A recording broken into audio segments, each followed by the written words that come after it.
welcome back. It is time to continue our NCAA football win total series, and we continue in the AAC, and we are on to Temple. And when we look at Temple, they had some good years in the past. You go back to when Matt Rule took over, 2013 went 2-10, 6-6, then 10 wins and 10 wins, back-to-back bowl games. He leaves.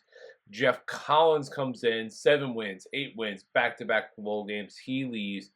Rod Carey shows up, goes to a bowl game his first year in 2019, and then things are a disaster. 2020, just 1 win. 2021, just 3 wins. He's gone. Stan Drayton takes over, and it's been 3 wins each year for Stan Drayton. And if we look at last year, it started with a win. They beat Akron on the road or at home 24-21. They lose to Rutgers, and then they would beat Norfolk State, and then it just was a disaster from there. Lost to Miami, lost at Tulsa, lost to UTSA, lost at North Texas, lost to SMU. Even more, these games weren't close. The closest game is a 15-point loss to UTSA.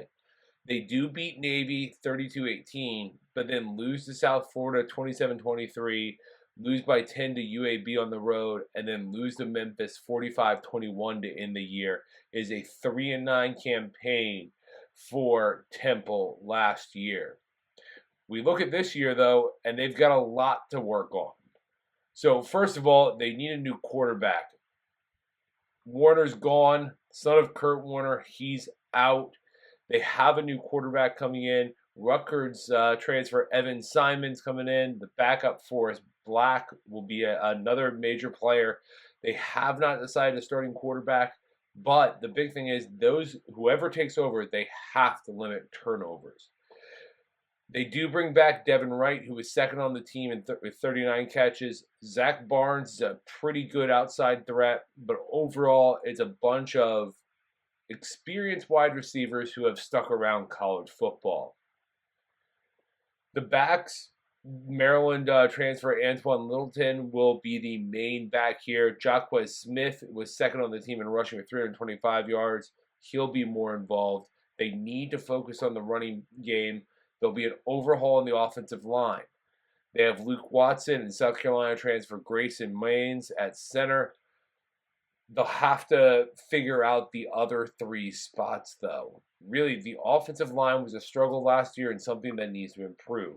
The defense was awful. And there's also not a lot of returning production up front.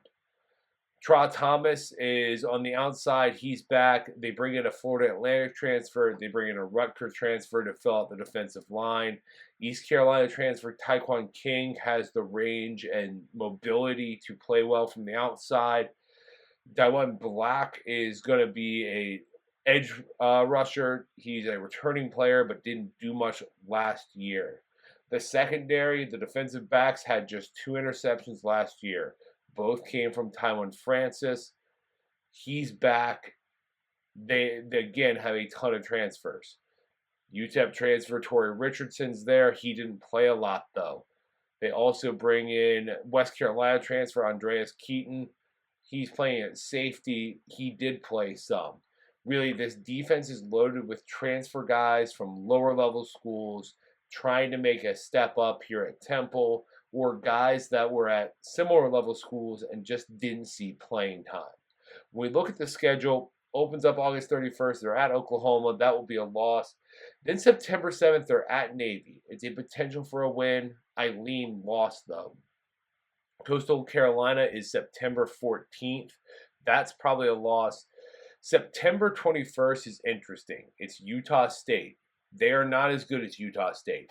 The question is, how much has the coaching change there at Utah State affected things? This should be a loss, but we put it in the toss-up because of the situation. September 26th, Army, probably a loss.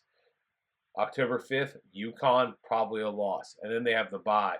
They play Tulsa on October 19th at home. That's a toss-up. I lean win there. Then they have East Carolina on the road. That will be a loss before another bye. Tulane on the road. That will be a loss. Florida Atlantic is on the 16th of November. I lean loss, but that's a toss-up. UTSA on the road on the 23rd. That's a loss. And they end the season with North Texas. They could pick up a win there. But if we look at things, they don't have any guaranteed wins on the schedule. Their best chances are North Texas, Tulsa at home, then maybe Utah State at home, maybe they pick up Florida Atlantic on the road. Really, there's a lot of games that they're just going to be outmatched. When we look at the over-under, it's set at 2.5 just about everywhere with the under favored. There is one book that does not have the under favored, though. That is DraftKings. We are going to hit the under 2.5 there. Minus 110 for the under 2.5, and that will be our pick for Temple. As much as it is tempting to take that, over 2.5 and think a team can't only win 3 games, there's just nothing to work with here at Temple. They're only going to win 2. They may only win 1. They may not win this year. Take the under 2.5. If you like this content, make sure to hit the like button, comment on it, and subscribe. We'll see you next time.